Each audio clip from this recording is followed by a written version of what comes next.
Bismillahirrahmanirrahim. Assalamualaikum warahmatullahi wabarakatuh. Alhamdulillah ya, kita bertemu lagi dalam mata pelajaran Sejarah Indonesia di kelas 5 ya.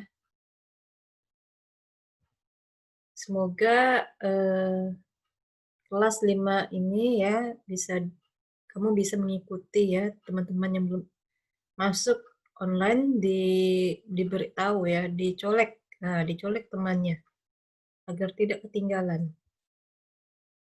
Oke, kemarin ya kita sudah membahas tentang apa itu kolonialisme, apa itu imperialisme.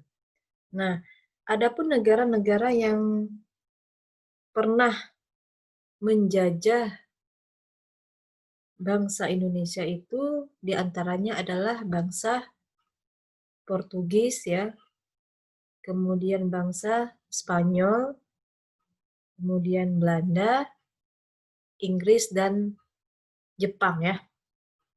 Nah, dalam pembahasan ini yang pertama yang saya bahas adalah penjajahan yang masa penjajahannya paling lama, yaitu negara Belanda. Ya, di antara kalian apa sudah membaca buku ini ya, modul yang ada di dalam classroom itu ya. Oke, yang punya buku ya boleh nanti kamu lihat lagi. Sekarang kita masuk pada penjajahan pemerintahan Belanda ya. Nah, penjajahan pemerintahan Belanda ini banyak sekali hal-hal yang perlu kita ketahui ya. Nah, kenapa bangsa Belanda senang menjajah, senang bertempat tinggal di Indonesia? Karena Indonesia itu kaya akan sumber daya alam ya. Sumber daya alamnya itu bermacam-macam, mulai dari tumbuh-tumbuhan ya, tumbuh-tumbuhan seperti rempah-rempah, kemudian perkebunan kopi, perkebunan tebu atau lain sebagainya ya, yang bisa memberikan keuntungan yang banyak. Nah, di dalam dalam penjajahan tersebut ya, dalam menjajah tersebut, pemerintahan Belanda itu menggunakan tanam paksa. Nah, tanam paksa itu kalau di dalam istilah Belanda itu kerja kerja rodi ya, kerja rodi yang kemudian diistilahkan dengan kultur stelsel ya. Apa itu kultur stelsel? Nah, kultur stelsel itu adalah tanam paksa ya untuk menanam tanaman pokok yang menjadi prioritas yang masa kolonial itu ya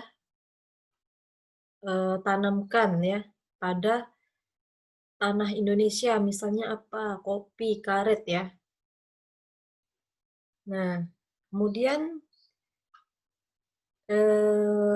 tentunya tanam paksa itu memberikan kesengsaraan bagi rakyat Indonesia karena kerja tanam paksa ini tanpa digaji ya, kerjanya tanpa mengenal waktu ya. Nah, oke. Selain itu kita akan menganalisis penjajahan pemerintahan Hindia Belanda. Yang pertama adalah masa pemerintahan Republik Batak. Nah, apa itu Republik Batak? Republik Batak itu adalah republik yang masih di dalam revolusi Prancis ya. Nah, itu terjadi pada tahun 1795 ya, di mana di Belanda itu masih di bawah jajahan Prancis. Nah, revolusi Prancis yang terkenal dengan liberté, egalite, dan fraternité ya, di dalam artinya itu liberty ya. Tapi tulisannya itu adalah liberté. Liberté kemerdekaan, egalite artinya persamaan ya, fraternité persaudaraan. Nah, dari situlah ya eee, karena, dibentuklah pemerintahan baru yang berada di kekuasaan Prancis, makanya disebut dengan Republik Batak yang dipimpin oleh Louis Napoleon ya. Oke, itu yang disebut dengan Republik Batak.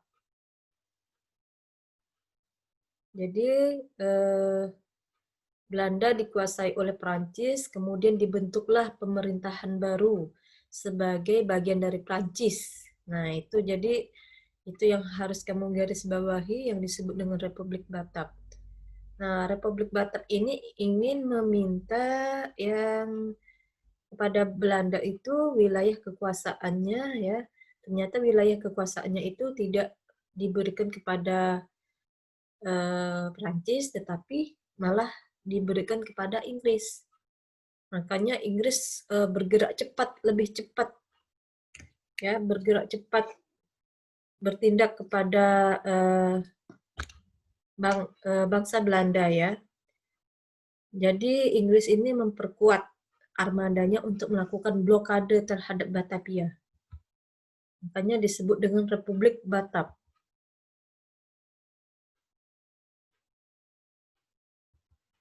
Nah, sampai di sini ya, itu penjelasan mengenai Republik Batak.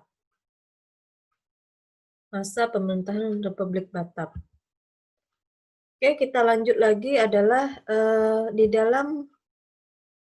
dalam pemerintahan ya kekuasaan kolonial Belanda itu kita akan mengenal pimpinan Belanda ya yang disebut dengan Herman Willem Daendels. Herman Willem Daendels. Nah, ada yang tahu sosok orang Belanda ini ya? Nah, dia itu sebagai gubernur jenderal yang memimpin di Nusantara itu pada tahun ya rentang waktunya adalah 1808 sampai 1811. Jadi selama 3 tahun. Nah, tugas utama Daendels ini ya, nah ini biasanya ada soal-soal ujian ini ya. Tugas utamanya itu adalah mempertahankan Jawa agar tidak dikuasai oleh Inggris. Nah, sebagai pemimpin yang ditunjuk oleh pemerintah Republik Batak, Daendels harus memperkuat pertahanan ya, memperkuat pertahanan dan memperbaiki administrasi pemerintahan. Nah, selain itu juga Daendels ini juga ditugasi ya untuk memperbaiki kehidupan sosial ekonomi di Nusantara, khususnya di Tanah Jawa. Nah, jadi di Tanah Jawa ini ya meliputi Jawa Barat, Jawa Tengah, dan Jawa Timur ya, semua Tanah Jawa. Karena memang Jawa ini ya merupakan letak yang strategis yang merupakan perekonomian ya, pertumbuhan ekonomi yang sangat penting sehingga Pulau Jawa inilah yang paling menjadi pusat pemerintahan Belanda ya.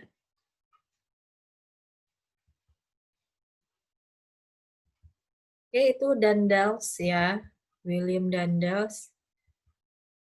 Oke, kita lanjut sampai di sini. Ada yang ingin ditanyakan ya? Ya, pelajaran sejarah ini ya, kalau kamu ingin ikuti dengan baik, kamu baca, kamu simak modul yang telah ada yang pada di classroom ya. Oke, kita lanjut ya. Ini pemerintahan Belanda kalau disimak itu memang banyak ya. Kemudian yang kedua adalah pemerintahan Janssens. Ini nama-nama orang Belanda ini ya. Tadi William Daendels, kemudian pemerintahan Janssen.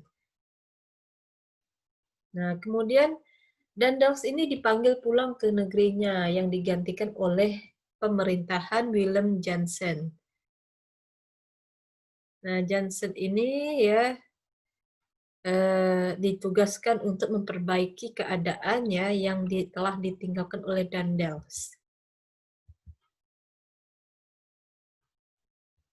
Nah, namun harus diingat ya, pada saat pemerintahan Belanda menjajah Indonesia itu, di saat itu juga Inggris juga ya ingin menguasai Indonesia. Jadi ada beberapa daerah Hindia Belanda yang berada di Jawa itu sudah jatuh ke tangan Inggris. Jadi tidak banyak yang dilakukan oleh Johnson ini ya, selain meneruskan apa yang pernah dikuasai dipimpin oleh Daendels.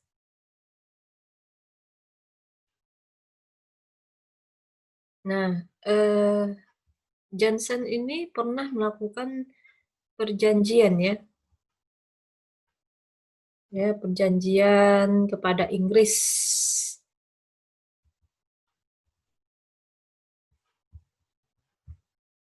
Oke,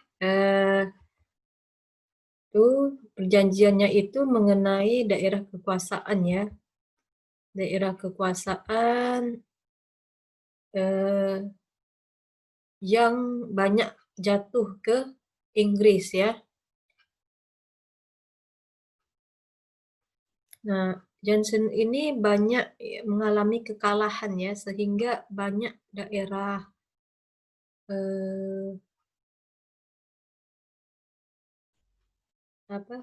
daerah Jawa itu banyak dikuasai oleh Inggris, sehingga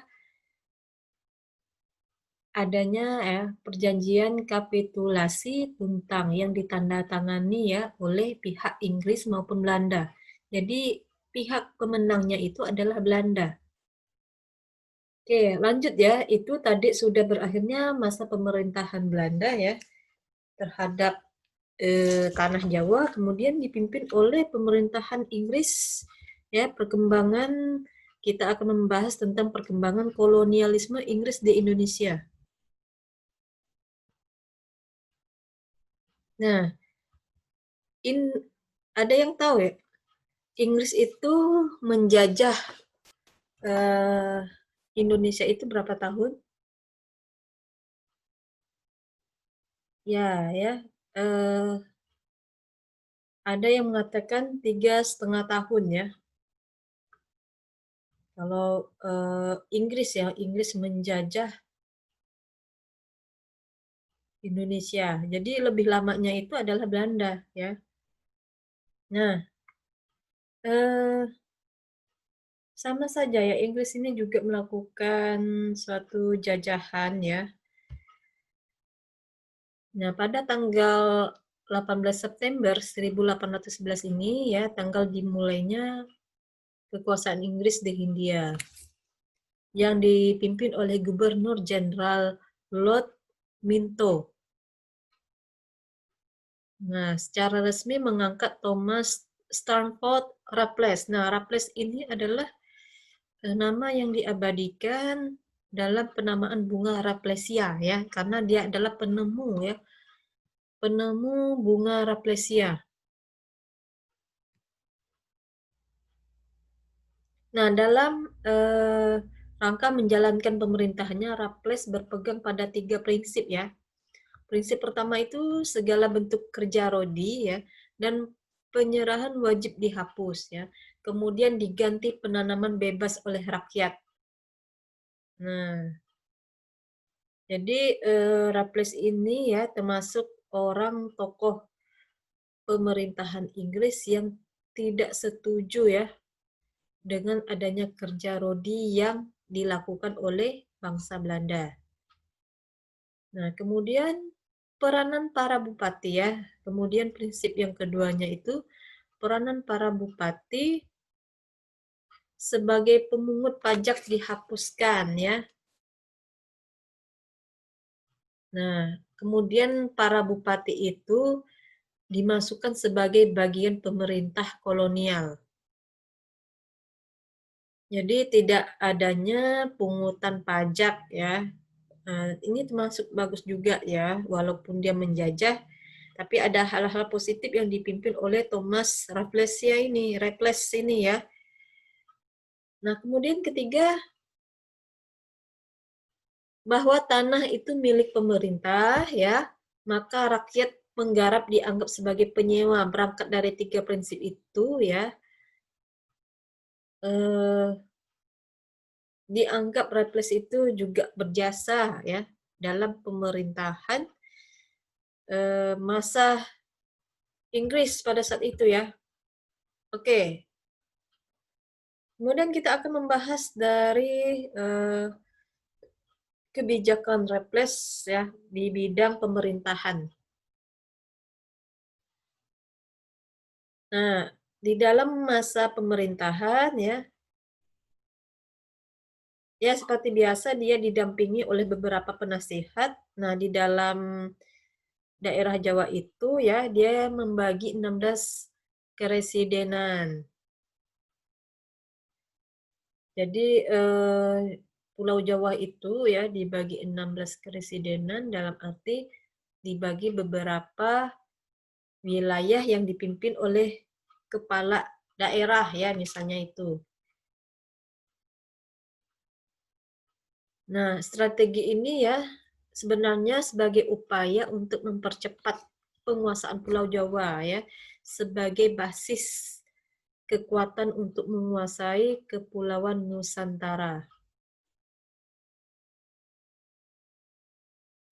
Nah, jadi Raffles ini punya strategi ya di dalam memimpin. Jadi seorang pemimpin itu ya harus ada ide atau siasat untuk bagaimana agar suatu visi dan misinya itu tercapai. Nah, jadi seorang pemimpin itu sudah ada pemikiran seperti itu. Nah, begitu juga dengan Raffles ini ya. Jadi Raffles ini berhasil menjalin hubungan dengan raja-raja di Jawa maupun di Palembang ya untuk mengusir Belanda dari Hindia. Jadi Rafflesia ini cukup cerdas juga karena apa? Dia tidak perlu dengan kekerasan ya mengusir Belanda, tetapi cukup menjalin hubungan dengan pemimpin ya, penguasaan ya, pimpinan di Pulau Jawa ya. Jadi dia menjalin kerjasama dengan baik dengan pemimpin orang Jawa ya maupun di Sumatera sehingga dengan sendirinya ya mereka akan paham dan akan mengusir bangsa Belanda.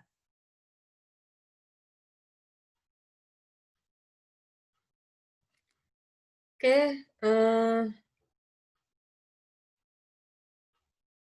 ini mengenai kebijakan di bidang pemerintahan. Kemudian kita lanjut ya. Nah, di bidang ekonomi. Nah, Raffles ini termasuk orang revolusioner ya. Revolusioner dalam arti apa? Nah, beberapa kebijakan yang dianggap sebagai revolusioner ya oleh Raffles ini diantaranya yaitu boleh kamu catat ya di sini. Satu ya, pelaksanaan sistem sewa tanah atau pajak tanah ya, yang kemudian meletakkan dasar bagi perkembangan sistem perekonomian uang. Kemudian yang kedua, penghapusan ya penyerahan wajib hasil bumi. Kemudian ya, penghapusan kerja rodi dan perbudakan. Keempat, penghapusan sistem monopoli. Yang kelima, peletakan desa sebagai unit administrasi penjajahan. Jadi Raffles ini ya memberikan sisi positif bagi bangsa Indonesia. Walaupun dia ini adalah pemimpin orang Inggris.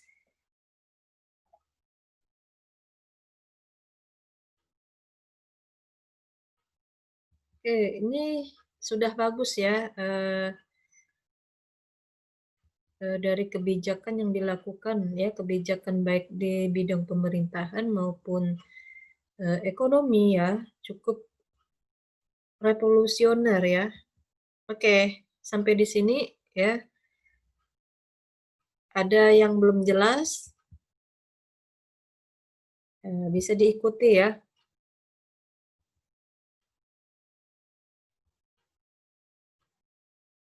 Oke, atau ada yang mau ditanyakan?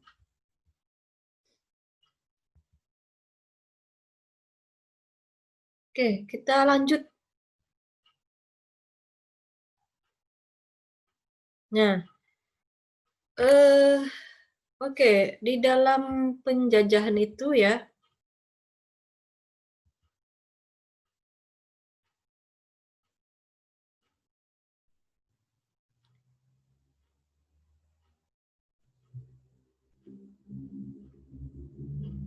nah kan udah dibahas Belanda itu dikuasai oleh Inggris, akan tetapi juga akan kembali lagi Indonesia dijajah oleh Belanda. Jadi eh, Raffles itu mengakhiri pemerintahan di Hindia itu pada tahun 1816 ya. Jadi salah satu isi konvensi London itu ya, Inggris harus mengembalikan tanah jajahan di Hindia kepada Belanda. Jadi dengan adanya ya konvensi London itu ya, maka pada tahun 1816 itu Kepulauan Nusantara itu kembali dijajah oleh Belanda lagi. Nah, inilah sejak itulah dimulai lagi pemerintahan kolonial Belanda. Jadi pemerintahan Belanda ini menjajah Indonesia ini ya, dia menjajah, kemudian diambil alih oleh Inggris, kemudian karena ada satu perjanjian, maka eh, mau tidak mau ya, Inggris harus menyerahkan tanah jajahannya itu ke kolonial Belanda melalui perjanjian Konvensi London ya. Nah, kemudian dalam dominasi pemerintahan Belanda ya, kita kembali lagi ya dalam penjajahan Belanda ya. Penjajahan Belanda yang pertama adalah yang kita bahas Jalan Tengah bersama eh, Komisaris Jenderal ya. Nah, maka diterapkanlah sistem tanam tanam paksa lagi. Setelah Raffles itu memimpin, sistem tanam paksa itu dihapuskan. Nah, tanah jajahan yang dijajah oleh Belanda itu mulai lagi diterapkan sistem tanam paksa.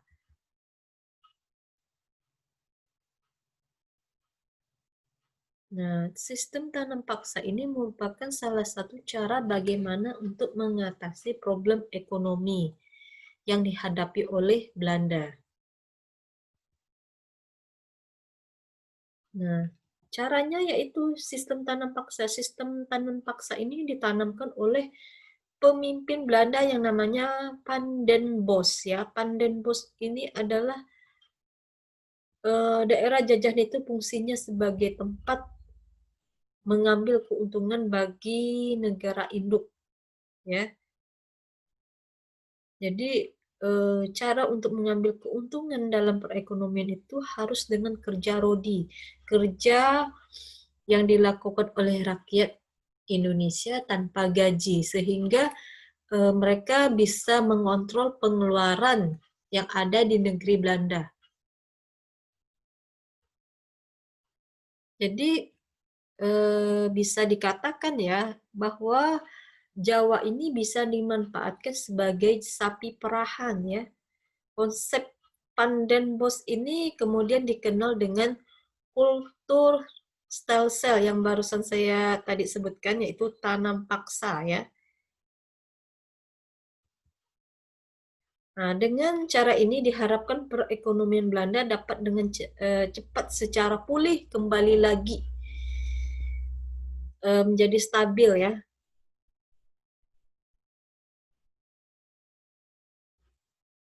Nah, inilah cara licik yang dilakukan oleh Belanda. Nah, kalau tidak mengikuti apa yang menjadi arahan Belanda, maka rakyat Indonesia itu ya rakyat tersebut akan disiksa, bahkan akan dibunuh, ditembak mati. Nah, itu ancaman oleh Panden Bos itu ya.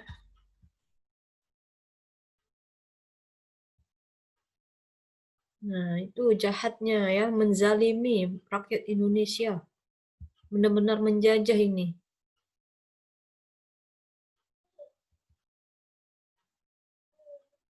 Nah, oke. Adapun ketentuan dari sistem tanam paksa itu ya. Yang pertama, penduduk menyediakan sebagian dari tanahnya untuk pelaksanaan tanam paksa. Jadi tanah yang dimiliki oleh penduduk itu ya harus diserahkan kepada Belanda. Jadi mereka itu tidak ada lagi punya tanah pribadi. Nah, kemudian tanah pertanian ya yang disediakan penduduk untuk pelaksanaan tanam paksa tidak boleh melebihi 1/5 dari tanah pertanian yang dimiliki penduduk desa. Kemudian yang ketiga ya, nah ini simak saja ya. Waktu dan pekerjaan yang diperlukan ya untuk menanam tanaman tanam paksa tidak boleh melebihi pekerjaan yang diperlukan untuk menanam padi. Nah, kemudian yang keempat, tanah yang disediakan oleh tanaman tanam paksa ini dibebaskan dari pembayaran pajak tanah. Kemudian yang kelima, ketentuannya hasil tanaman yang terkait dengan pelaksanaan tanam paksa wajib diserahkan kepada pemerintah Hindia Belanda. Ya. Jadi jika harga atau nilai hasil tanaman ditaksir melebihi pajak tanah yang harus dibayarkan oleh rakyat, maka kelebihannya akan dikembalikan oleh rakyat. Nah, kemudian yang keenam, kegagalan panen yang bukan disebabkan oleh kesalahan rakyat petani ya menjadi tanggungan pemerintah. Ini banyak nih ketentuannya ya. Kemudian selanjutnya, penduduk desa yang bekerja di tanah-tanah untuk pelaksanaan tanam paksa berada di bawah pengawasan langsung ya para penguasa pribumi. Nah, biasanya ketentuan-ketentuan ini ya saya masukkan dalam soal-soal baik UTS maupun ujian akhir nasional, ujian akhir sekolah ya, UAS ya. Nah, jadi ketentuan dari tanam paksa ini ya ada ya yang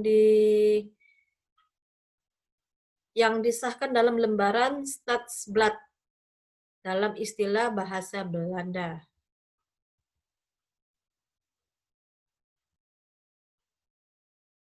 Nah, oke, sampai di sini ada yang mau tanyakan?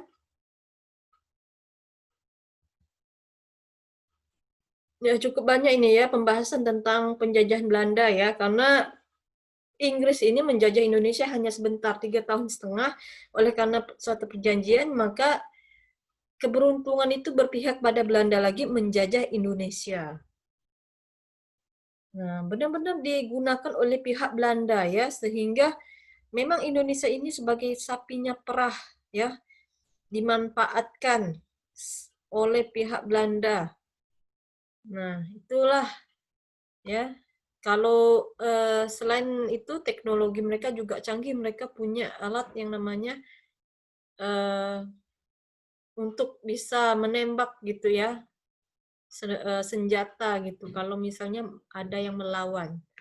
Oke, ada yang mau ditanyakan?